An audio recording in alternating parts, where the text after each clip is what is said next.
So you want to learn how to do coaster wheelies and throw it back past balance point and just ride that rear brake pressure, right? But it's super scary. Let me tell you, I've been there and I came out on the other side and I survived, and I will teach you everything I know about clutching coasters.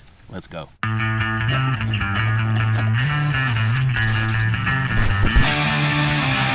Before we even begin, we're gonna start off with the basics. Let some air out of your rear tire, because that really helps with the stability when you're dropping that far back. Maybe around 22 psi.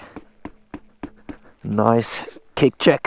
Let me just clarify, that's the side-to-side stability. Now, let's get to the meat of things. So, first off, let me demonstrate a proper coaster. You're in the wheelie, just throw it back and just ride that rear brake pressure. And if you want to drop it back even further and do a scrape, that's alright too.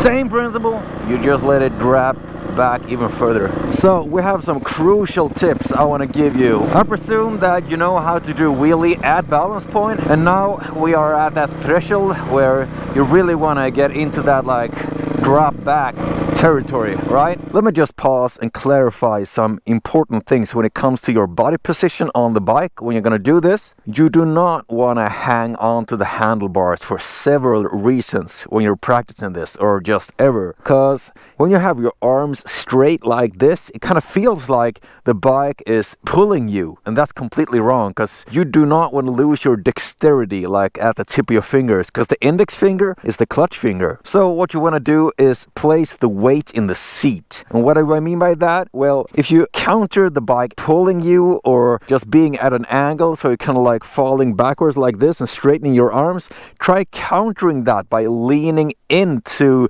the wheelie. So the bike should actually pivot around your hip.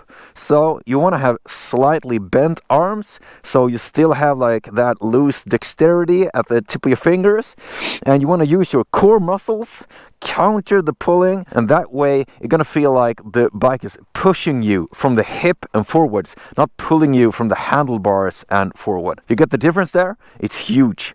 What you can do to also help with this, to place the weight in the seat, is to arch your back. So really like push your chest up in a proud position and stay like that when you're in the wheelie. And if you don't have a grippy seat cover, it's almost mandatory if you're going to get into these kind of heights, right? And finally, riding technique wise, you want to be in a stable wheelie.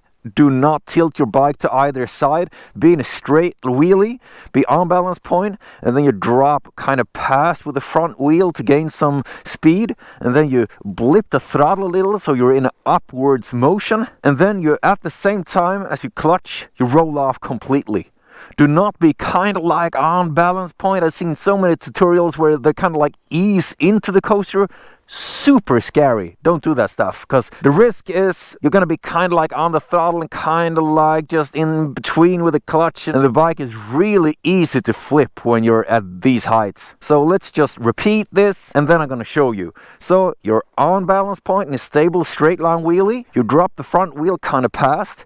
You blip it just a slight touch, and then when it comes up in that upwards motion, you roll off and clutch, and then you're kind of like up here. And here's another key thing: don't follow the bike with your eyes, right? You do not want to lock your eyes anywhere on the handlebars or on the forks or whatever. You want to be looking through the wheelie or through the bike. Try to keep your eyes at the street or at the horizon. Oh, that voice crack. That way the wheelie will not feel as high, and the higher you get, because you're pivoting the bike around your hip, the closer the handlebars will come to your face, basically. I know that's a lot to take in, but I'm going to demonstrate this a couple of times and repeat what I just said in these steps, and you're going to see how it all comes together in a coaster wheelie.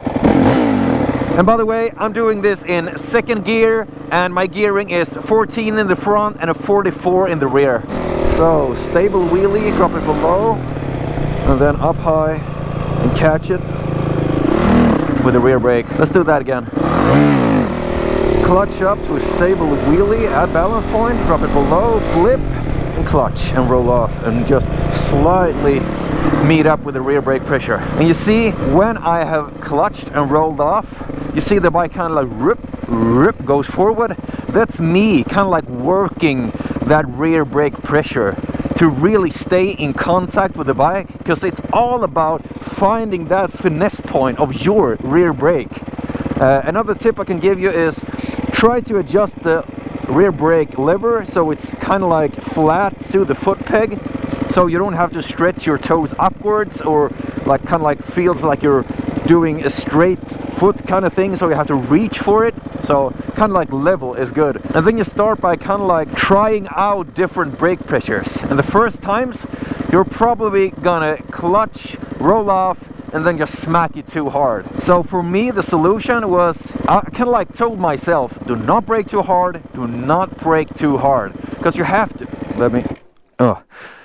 you have to trust your rear brake. I mean, honestly, your rear brake can lock up the rear tire. And as long as you don't have the mindset, like from learning your basic sit-down wheelies, that you're just applying the rear brake as it kind of like gets scary, I want to instead get you into like slightly just being on that rear brake. And I'm not actually talking about dragging the rear brake. I'm talking about like just be on it, because you know, like if you see the lever, I mean the first couple of millimeters that you can move the lever doesn't actually make the pads connect to the brake disc, right?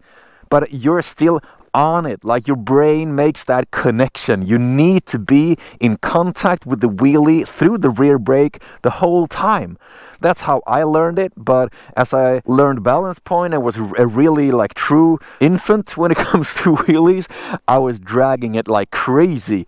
But that also helps with the choppiness of the throttle, right? It's not just only a safety net for you to not loop out, but it's kind of like it calms the response from the bike down a bit. So let's do some more coasters, and I know it's a super scary thing to really like commit to it, but honestly, coasters is one of those things where you really have to commit. Because think about it like this: the closer you are to balance point, the less brake pressure you need to apply, and that's super hard because we're talking about barely moving your foot, right?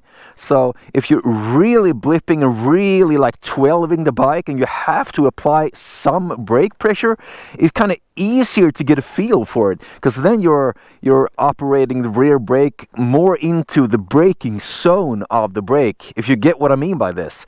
I know it's crazy, but it's so true. And I've told this tips to friends that just starting to learn the coasters, and I got the feedback instantly like, yeah, it's so much easier once you truly commit. Now let's do more coasters so I can show you. So stable wheelie, drop pads, and really get close to that gas tank. Really pull the bike close to you by leaning into the wheelie. You're in a wheelie.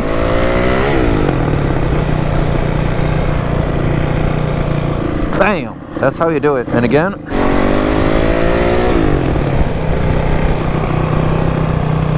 Woo! It's so fun to do coasters and then just keep pulling the clutch in all the way till it just dropped down. And quite honestly, ever since I got the clutch and coasters down, they are so addictive.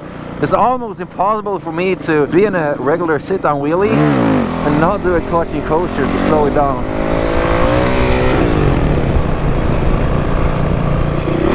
Hey, you saw that? The bike is kind of like moving up and down. That's me moving my foot at different brake pressures to kind of like get a feel for it, to kind of like circle the finesse point of the rear brake, right?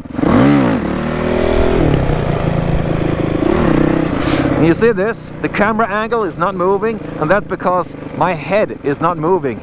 It's just the bike coming up towards me. And the thing is, if you want to take this a step further and go for that scrape, it's kind of like the same thing. Just let the bike pivot around your hip. And there's the scrape. And what you can do is, if you're in a coaster and you're kind of like here, if you can see my hands, you just do like a push-up motion, you know? You just kind of like broop, broop, and you will have that scrape. So you're in the wheelie, you're in the coaster, and then you just boom, and there's the scrape.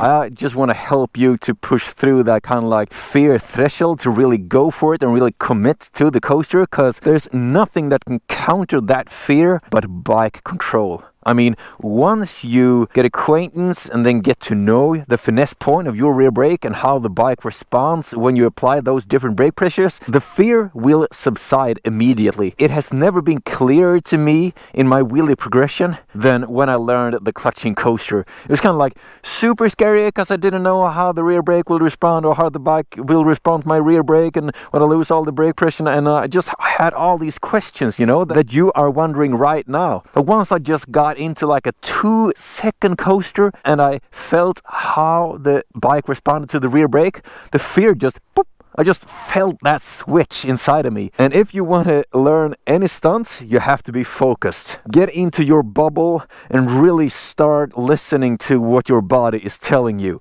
If you're too afraid or if it just feels too wonky, don't push too hard, man. I mean, fear is a useful signal from your body. Instead of just sending it, as a lot of people advise you to online, don't do it, man. Just be in that slight uncomfortable zone, but not in the crashing zone of it. So don't just send it, because there's nothing magical that will happen once you crash, right? I just hear so many people online talking about, oh, you just gotta get over it, loop it and get over it. I'm like, what's on the other side of looping it? You will still have the exact same amount of seat time as you had before. You will just have a banged up bike or a bruised body and ego.